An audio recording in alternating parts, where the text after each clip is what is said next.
Welcome to our 28 for 28 podcast series. I am Pakhi Das. I am the National Coordinator of the Indian Youth Biodiversity Network, and I've joined the MASH project as a mentor for the 28 for 28 campaign. This campaign is dedicated to inspiring and empowering young individuals to act on climate change. Our mission is to amplify their voices and stories, showcasing them as role models who are driving innovation and making a positive impact. Through this platform, we aim to provide a space where the impactful work can be recognized and celebrated. Today, we have one such changemaker, Dwishojoyee. About Dwishojoyee, she's the founder of the Soft Movement. Her Planet Positive project idea, the paper bag project, is to help small vendors like flower sellers and vegetable vendors who haven't been able to switch to sustainable alternatives of plastic bags across India. She distributes free of cost upcycled newspaper bags to them. They have distributed about 75 paper bags so far and counting. So, Dwishojoyee, welcome to the podcast, and it's so nice to have you here. We could probably just dive in, and I wanted to ask you, could you please tell us a little more about yourself and this project of yours? Sure. Hi, everyone. Thank you so much for that beautiful introduction, Pakhi. I'm very happy to be a part of 28 for 28. And so, speaking a bit on myself, I think you've already introduced me quite well. I'm a first year student of economics at Ramjas College, Delhi University. And I have a keen interest in developing, in learning about the recently developing circular economy, wherein we really incorporate sustainability into the system so that we don't have to mitigate for it, which is happening right now. And I live in Delhi, grown up in, born and brought up and grown up in Bihar. And that's where this project of mine, the paperback project, also started.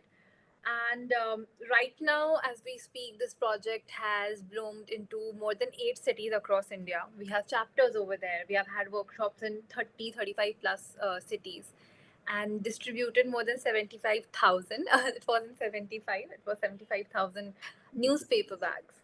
I think you've already spoken about it, but the reason why we do it is not only the sustainable part of it or the upcycling part of it, but because even these small vendors, not just that they are not able to afford, even the consumers have the mindset of, when they go to these vendors, they demand bags. Even if, like, this consumer education has been going on for so long that you need to carry your own bag. If you travel in the Delhi metro, there are so many hoardings written, bring your own bag, BYOB. I guess that's the right term for it. But the consumers aren't really changing. So and it's not their fault, right? We are not always very conscious. Like, okay, I have to get something, so I'll carry my bag, right? So that's exactly where I wanted to come in. Hence, the soft move started 2 years ago, while I was still in my 10th grade. Yeah, and yeah, this has been my journey so far. That sounds very inspiring. And I really like how this is really focusing on transformative change as opposed to like last minute cycle, last minute mitigation. This is changing the process at the start of it. So I'm sure like you started this project in 10 standards. I'm sure you must have had like your own share of obstacles and challenges. Could you take us through some of those? Sure. So yes, when I was in 10, on like, even right now, most of my volunteers are college kids. Like, now I'm in college, I'm so happy. But then, like, even when I started, they were people from college. So there were a few challenges, because when it comes to, like, leading an organization, and if all the people there, most of the people there, are older than you in age, you as a young person, you don't really find that confidence of your voice as that of a leader.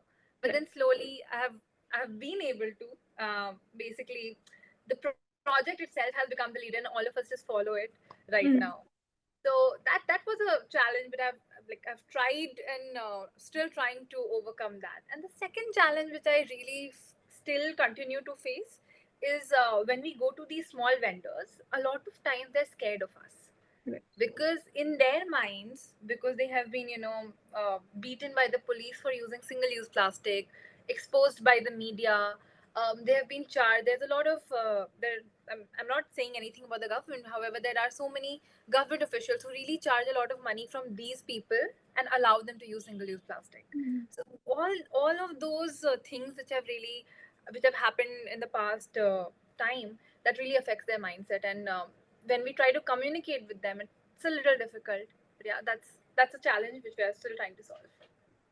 Yeah, I mean, I kind of do relate with that, especially because like this generation is actually trying to break the generational trauma of sorts. This has gone on for generations. We're trying to like switch the needle right here.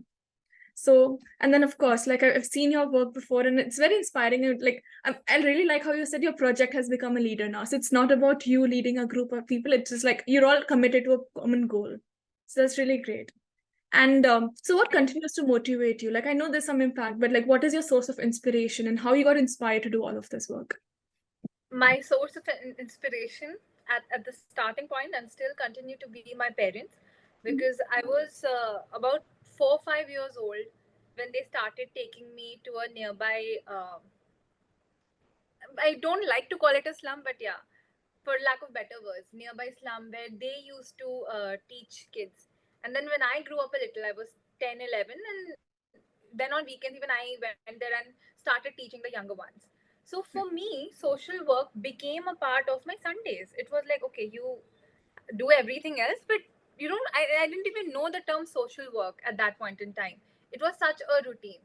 So I think that has been a constant source and force of motivation. And then as for the paperback project, when I found my calling for, like, I want to do something for the climate, it was in 10th grade.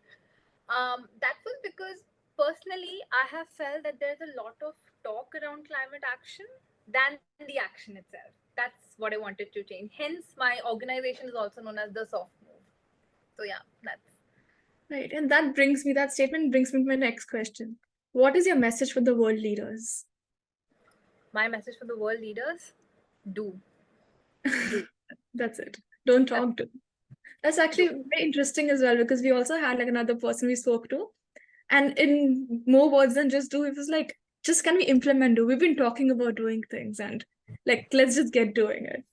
So yeah, Absolutely. that I think this is something that really aligns a lot of the young people together. We're so action oriented, and we just like I'm glad like people like you started to do things by yourself as opposed to waiting for an opportunity to show itself. Like we've known for a long time that young people have the capacity to do it, but not taking it on yourselves to start and like this is what we do and getting more people to follow. That's like literally very inspiring. Thank you so much, Pakhi. And what is your message to younger people, like the young people of India or all the world? Again, now this might sound like I'm moving back from my own previous answer, but don't just do it. Do not follow Nike. Think through a problem, get to the root causes, and then find a solution. Like young people, as in I think you mean people who want to get into activism, right? Yeah. I mean, I don't think people who want to get into activism need inspiration. Like they just have it. There's so many people who probably don't know where to start. They would like to eventually do something, they just don't know where to start. So, what would your message be to them? Get to the lower part of the iceberg, discover the root cause, and then try to maneuver your way around it. Like, honestly, sharing an example, we could plant so many trees, but then they could be cut. Right. So, we need to stop the cutting. Like, we need to plant, absolutely, but we need to uh, change the system. Like, just changing the output won't change the future, changing the system would. So, let's focus on the root causes. Yeah. That's bringing it back to like transformative change, like go to the roots and fix the roots. That's really great.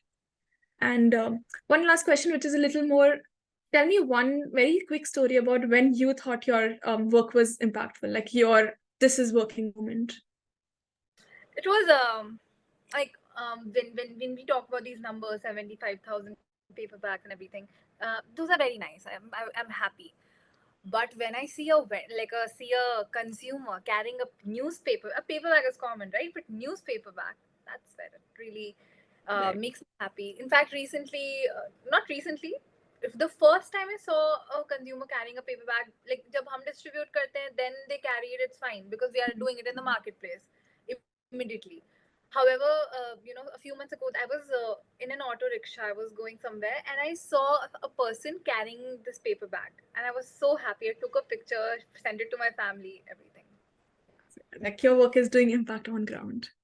Yes. So that's really nice. And I've been following your work and it's really so nice to see. And then it feels weird for me to say that young people now are doing it since I consider myself young for a very long time. But it's really nice, like how everyone's coming together, looking at specific issues and having alternatives not only in theory but also in practice. So it's really nice to speak to you today, and I do hope I can somehow join your initiative. I can be a part of like whatever great work that you're doing, and I do hope to meet you someday soon. Thank you so much, Pakhi. I would love to say hi to you in person. Let's catch up someday. That would be great. So thanks so much for joining us today, and continue to do the great work that you've been up to. Thank you so much. Thank you so much, Mash, and thank you so much, Pakhi and Nandini, for making it happen.